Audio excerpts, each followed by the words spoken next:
व्यंकटरमणा गोविंदा गोविंदा. मी असं का म्हणते?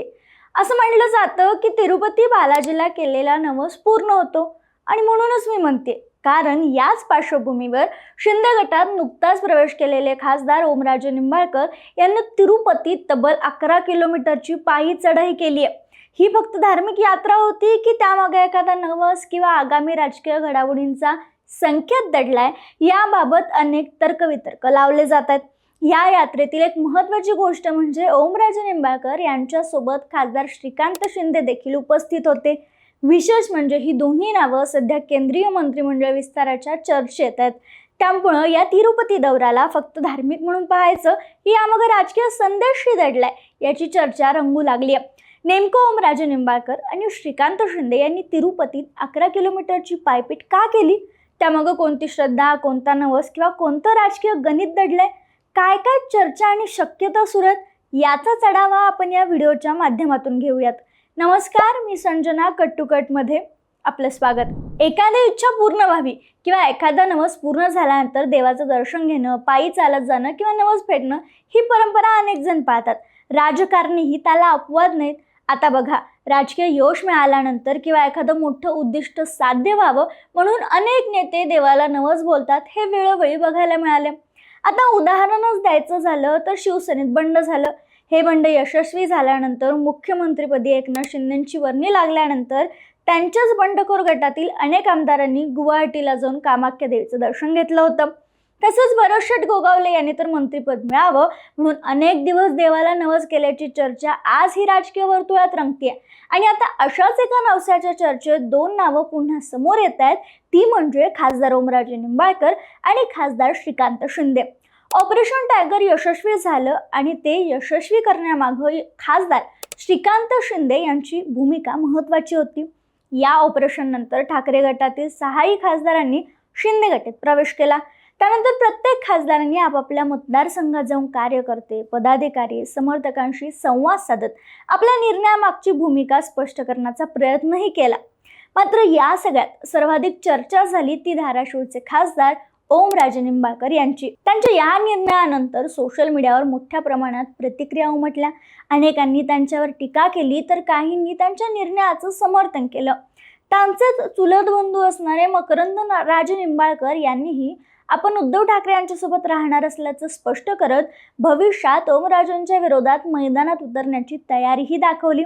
त्यानंतर धाराशिवमध्ये उद्धव ठाकरे यांचा दौराही पार पडला आणि शिवसैनिकांमध्ये नव्याने उत्साह निर्माण करण्याचा प्रयत्न ठाकरेंकडून करण्यात आला.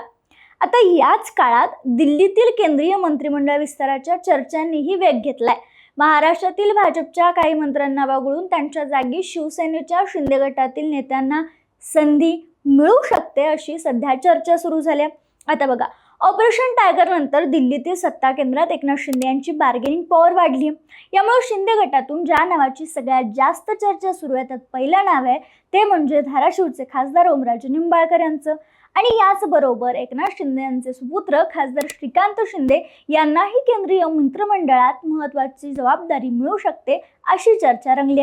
या सगळ्या चर्चा दरम्यान सांगलीची लोकसभा लढवलेले पैलवान चंद्रहार पाटील यांनी केलेली एक सोशल मीडिया पोस्ट विशेष चर्चेचा विषय ठरली. या पोस्टमध्ये त्यांनी तिरुपती बालाजीच्या दर्शनाचे फोटो शेअर केलेत. त्यांच्यासोबत खासदार श्रीकांत शिंदे, ओमराजे निंबाळकर, श्रीरंग बारणे, निलेश देशमुख आणि इतर लोकही उपस्थित होते. पण सगळ्यात आधी सगळ्यात जास्त लक्ष वेधलं ते एका गोष्टीनं.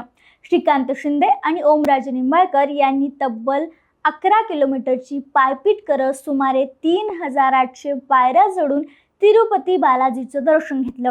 रात्री 10 वाजल्यापासून सुरू झालेला हा प्रवास पहाटे 2:30 वाजेपर्यंत सुरू होता. दर्शनानंतर या नेत्यांनी विजयवाडा येथे जाऊन कामाख्या देवीचंही दर्शन घेतलं.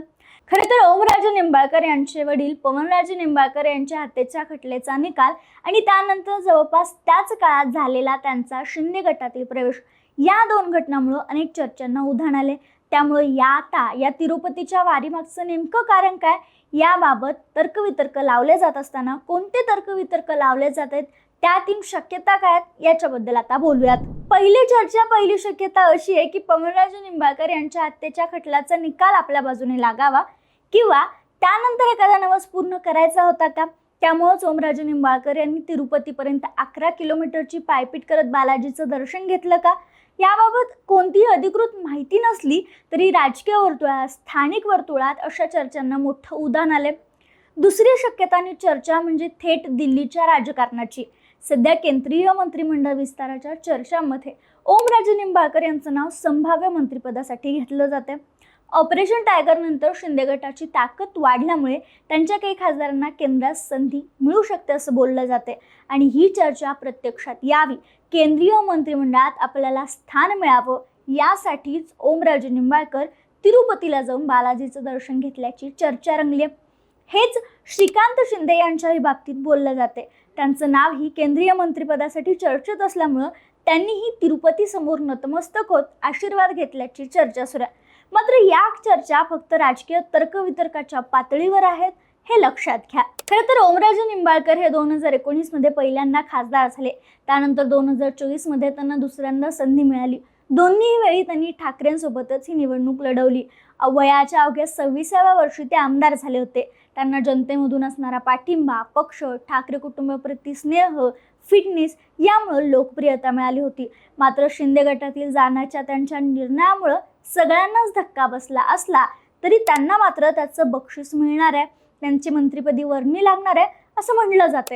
महत्त्वाची बाब म्हणजे या तिरुपती वारीमागचं नेमकं कारण काय याबाबत ना ओमराजे निंबाळकर यांनी कोणतं स्पष्टीकरण दिलंय, ना श्रीकांत शिंदे यांनी, ना त्यांच्यासोबत असलेल्या इतर नेत्यांनी. त्यामुळे हा खरोखर नवस फेडण्यासाठीचा प्रवास होता की केंद्रीय मंत्रिमंडळ विस्ताराच्या पार्श्वभूमीवर देवदर्शनासाठी केलेली वारी होती की सहजच घेतलेलं देवाचं दर्शन होतं.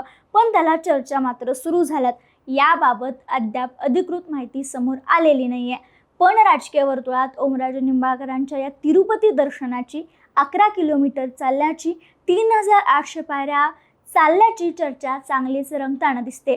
त्यामुळे आता तिरुपती बालाजी ओमराजे निंबाळकर यांना पावणार का, केंद्रीय मंत्रिपद त्यांना मिळणार का, हे आता येणारी वेळच सांगेल.